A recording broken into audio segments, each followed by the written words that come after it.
Uh, Hello there, and welcome to the 25.4 podcast. You are lucky to be joining us tonight for what can only be described as an historic occasion as we bring you the first broadcast of the 25.4 podcast. I'm Andrew Long, and I am joined tonight by a group of some of the best developers that I know, and we will get to them in just a minute. But first, you might be asking, what is the 25.4 podcast? What does the name mean? And why am I watching this crap? Well, I can answer the first two questions, and if we all get lucky tonight, you'll have an answer for the third. There's a lot of great technical developer podcasts out there, and quite frankly, they're all very, very long. With the 25.4 podcast, we're hoping to be an alternative to that. We're going to be fast-paced, opinionated, and hopefully informative and entertaining. We also want the show to be something you can listen to in your car on your way to or from work. So after extensive research, and by extensive I mean I searched both Google and Bing, I found that the average commute time in the United States is, you guessed it, 25.4 minutes. And that is exactly how long the show is going to be. Actually, it's going to be a little bit longer, and I'll explain that in a few minutes. False advertising. Yeah, well, hey, we're giving more than what people are expecting to get, so I think that's a classic. Overachievers. Yeah, Overachievers. we're gonna underpromise and overdeliver. Every time. That's right. So with that, I want to introduce my co-hosts for this evening. First up is Brandon. Brandon, why don't you tell everybody about yourself? Hey, I'm Brandon. You guys probably see me on Twitter because I'm crazy on there. BC3 Tech. I've done a couple apps for Windows Phone. I haven't done anything big for Windows 8/10 yet, but it's in the works.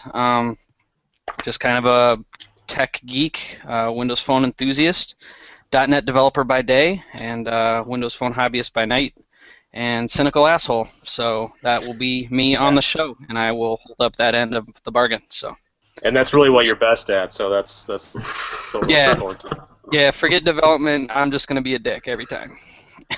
And by the way, Brandon is like Madonna or Cher. He really only has the one name.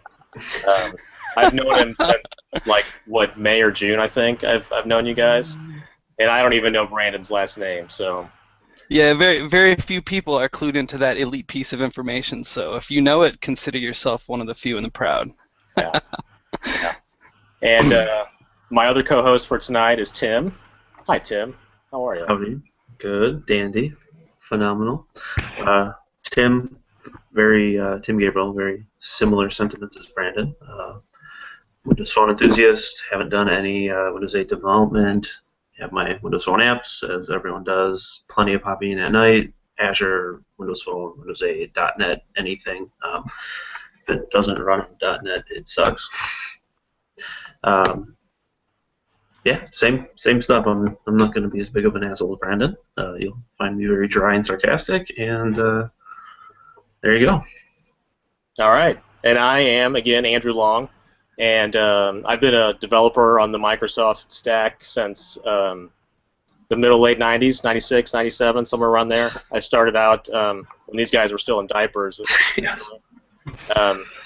I started out writing web apps on Classic ASP, and as the web stack grew into .NET, I went right along with it into ASP.NET web forms for a long time, Silverlight, WPF, and then that sort of naturally extended into Windows Phone, and I've been developing Windows Phone apps since Windows Phone 7. I'd like to add on to that. No. So my first, No. my first version of Visual Studio for full-time professional development was 2010. So I hope that makes you feel good about yourself. Wow. Have either of you guys ever heard of Visual Interdev? Oh yeah, I've heard of it. I've heard of Yes. it. I played around with that way back in the day. Yeah. That's what I was using way back then when you were knee-high to a grasshopper, son. We're gonna start calling Andrew Long Pappy for short. Well, you know what? There is actually one co-host that's older than me, and that's the Cheeky Taurus, Robert, and I'm not even going to say his last name either because he wants to be like Brandon. Robert was supposed to be on with us tonight, but he couldn't be. Just want you to know, Robert, that we're thinking about you and we miss you, and we look forward to episode 2 when you are going to be on with us. So, with those intros out of the way, hopefully, well, we'll let Robert do one when he comes on and joins us on episode 2. But let's get into the show, and our show will begin with the airing of grievances. I have a lot of problems with you people. Yes, we do have a lot of problems with you people. And let's start with the airing of the grievances, and I'm going to let Tim go first. Well, I don't have anything today. What? Dude! Yesterday I had something for you. Got to be. Well, can it still Say apply today? yesterday's. Lead off. I'll let you lead off. Me? Anybody. All right, I'll go. I'm going to save the big asshole for last. I'll go ahead and go next. I have a couple small ones. The first one is to Charter and their commercials for the Charter Triple Play. I don't know if you guys have Charter in your area. If you don't, you have no idea what I'm talking about. Well, Comcast does the same shit up here. Okay, but just the most annoying commercials in the world, and there's one with it's like a call center people singing and dancing about the Charter Spectrum Triple Play, and the worst part about it is that the song is actually catchy, so it sticks in your head. But they've got a new commercial too that's pirates singing, and that's even worse.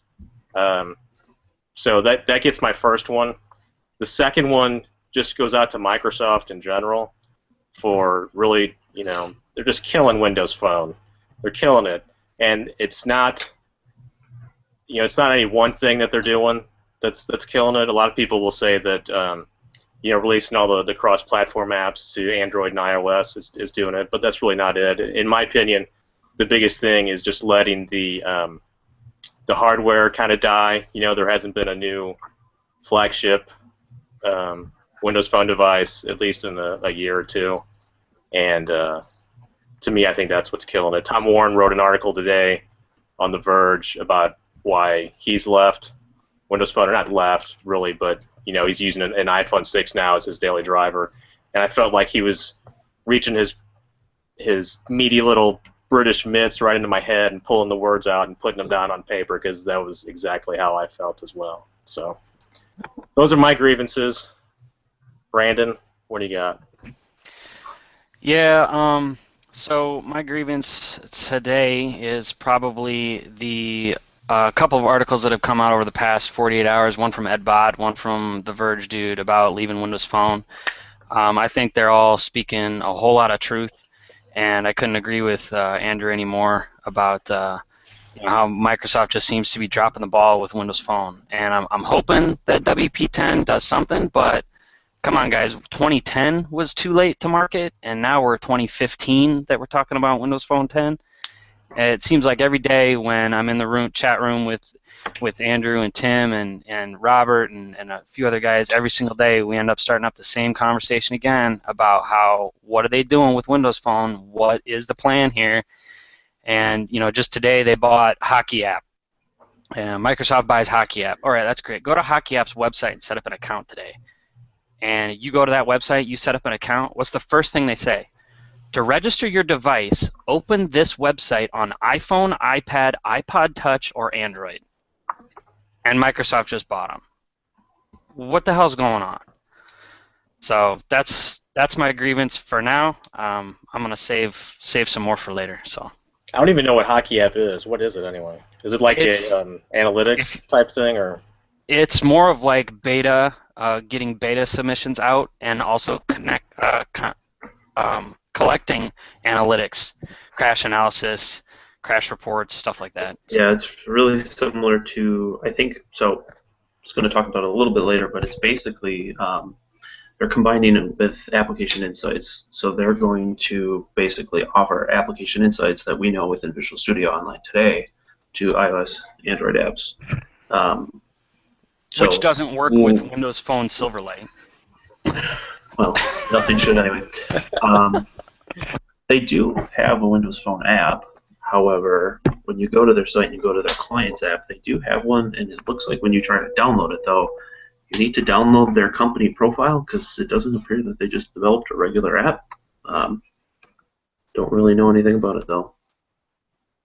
Well, I guess the hockey app we can say for being bought by Microsoft. Congratulations! Nice work. Yeah, hashtag slow clap. Well done. So I'm going to be an awful host here because I already forgot. Tim, did you go or not?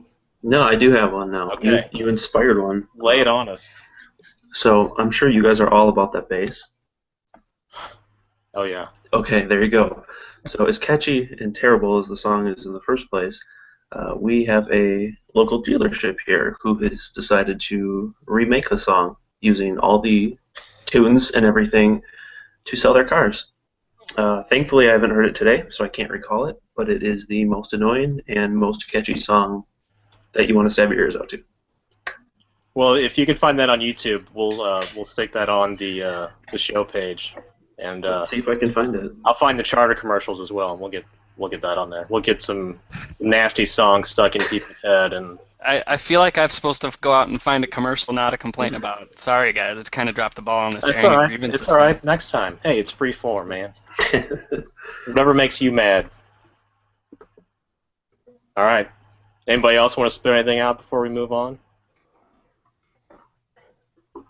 I'll take that as a no. I'm good for now. So to counter off the angriness, the bitterness, let's move on to the daily affirmation.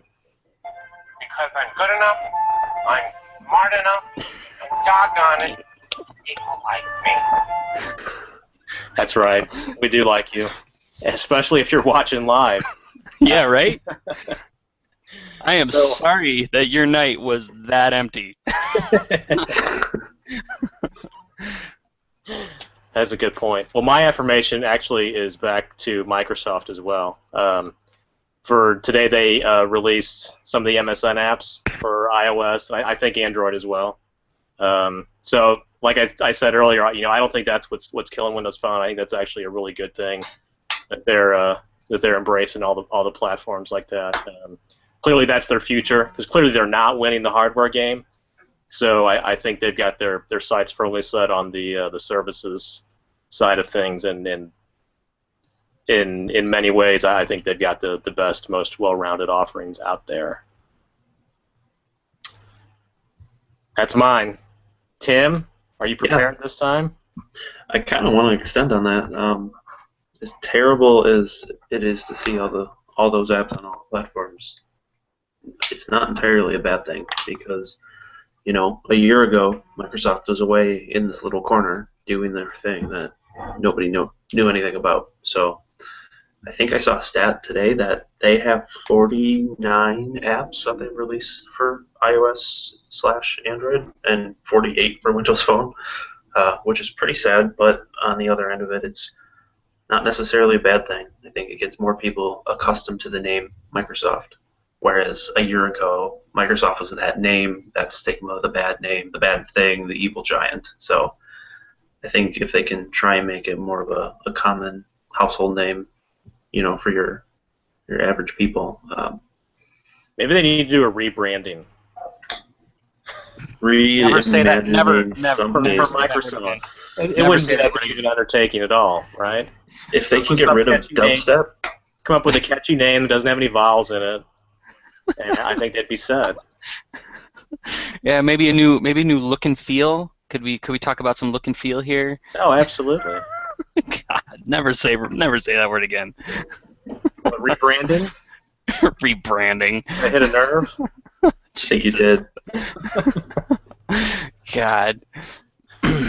Well, my affirmation kind of goes along with what you guys have said. That's part of it. I think that I read an article a few months back. I tweeted about it pretty vigorously because I really agreed with it. Somebody, we I saw can't your remember where it was. tweet. We saw your tweet, for crying out loud. You better have seen my damn tweet. And it was about basically it analyzed the software that Apple puts out and what platforms it's available on, software Google puts out, software Microsoft puts out, and it basically came to the conclusion that if you want your stuff available on all platforms, on any platform you switch to, use Microsoft stuff. Outlook, Office, all that stuff is available on every platform now. So if you're a smart person, you're not tying yourself into Google's backend services or Apple's backend services. You'll use Microsoft's backend services because theirs works on every platform that you go to, which is cool.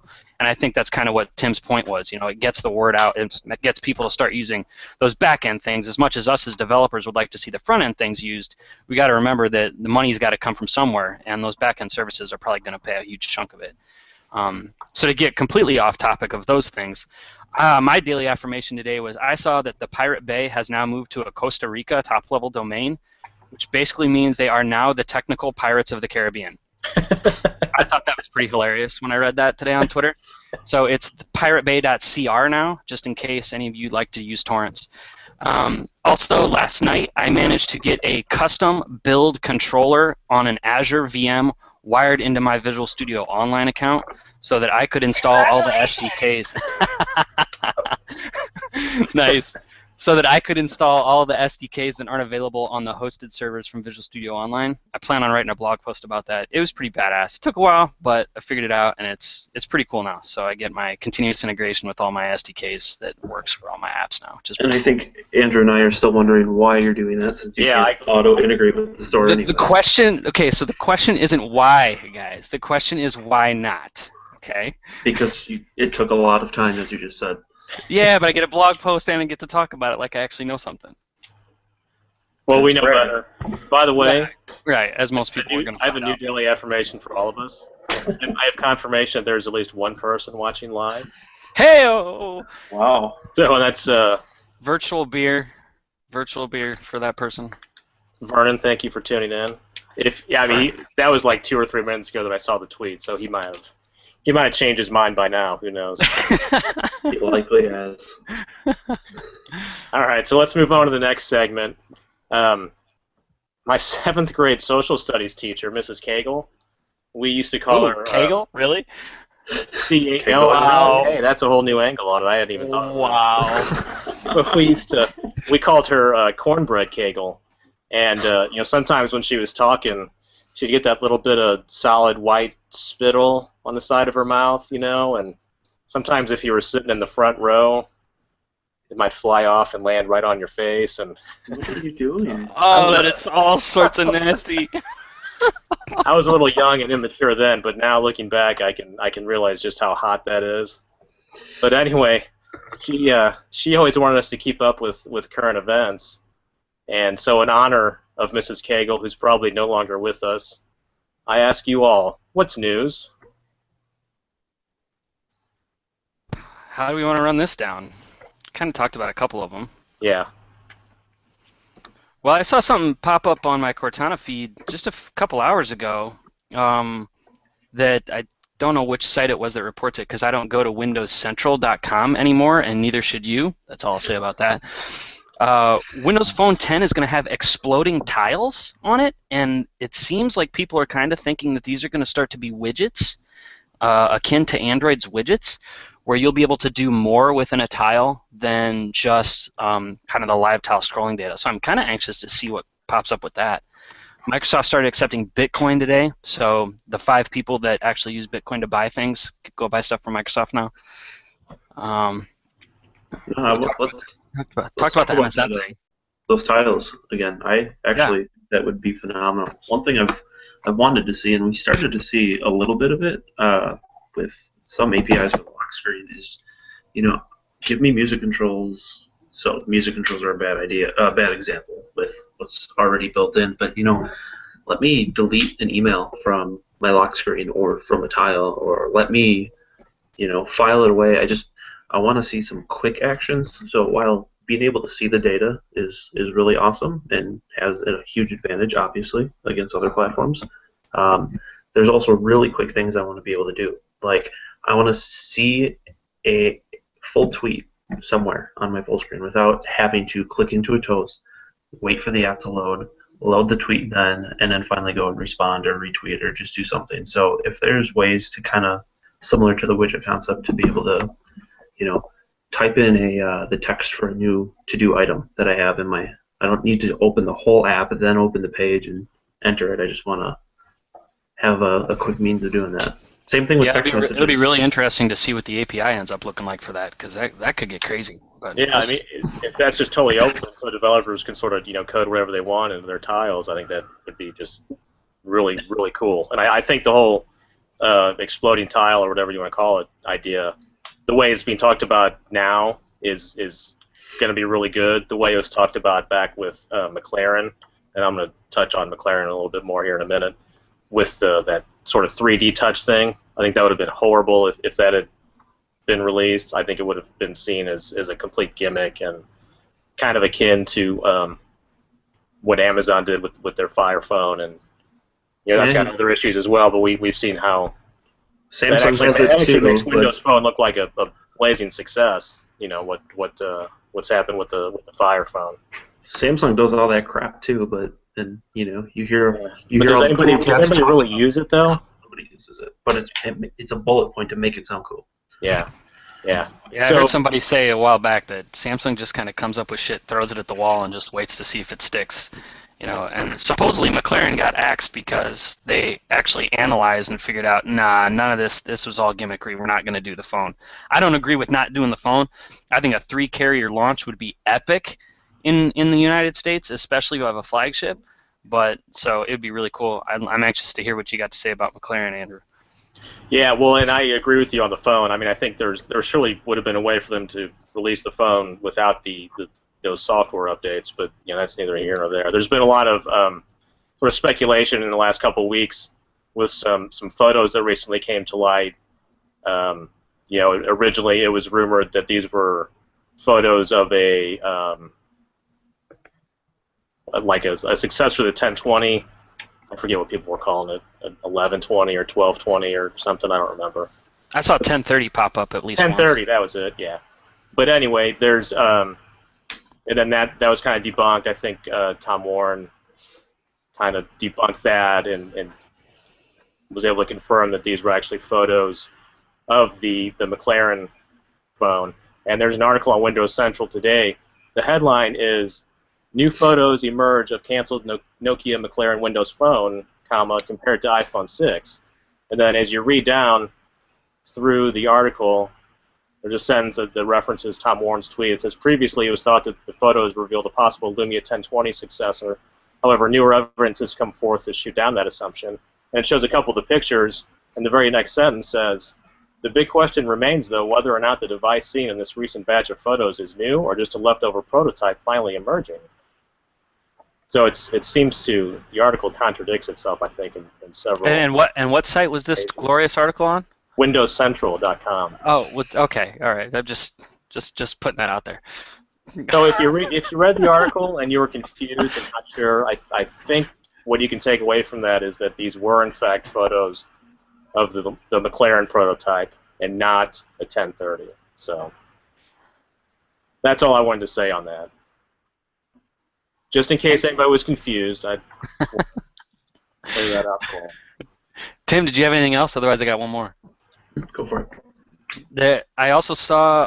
I was looking. I like to use Cortana for her to show me all the latest news and stuff, and she comes up with some pretty obscure sites of news and things. And this one actually slid by me today. Mary Jo Foley did an article today talking about how supposedly from her sources at Microsoft, the January event on January 2021, they're going to show off the mobile SKU for Windows 10, and so that seems to allude to Windows Phone 10. So I'm really hyped for this January event now, because previously I thought they were just going to show off consumer features of Windows 10, in which case I don't really care. I've been running the tech preview, so who cares? But if they're actually going to show off Windows Phone 10 in January, that could get pretty awesome. So I'm anxious to see if that comes to fruition. All right. Well, you know what? We've got a minute and a half left in the show, guys. So real quick, let everybody do a quick plug if you want. Tim? Yep, I'm going to lead off, and I'm actually going to screen share really, really fast. So, I have an Xbox One. I don't have cable. I haven't had cable for many, many years, and the one thing I miss about the Xbox is basically a Netflix device for me, because I have an antenna. Well, I found, by way of the MVP Award Program Twitter account, one of the MVPs wrote an article about his Xbox One and having over-the-air cable, And this is basically a digital TV tune-up box that will act just like your Time Warner, your actual cable box. It has HDMI out, so you can plug your over-the-air antenna into this. It'll feed right into your Xbox One, and then so you can use your One Guide and all the wonderful features of Xbox snapping next to your TV and everything.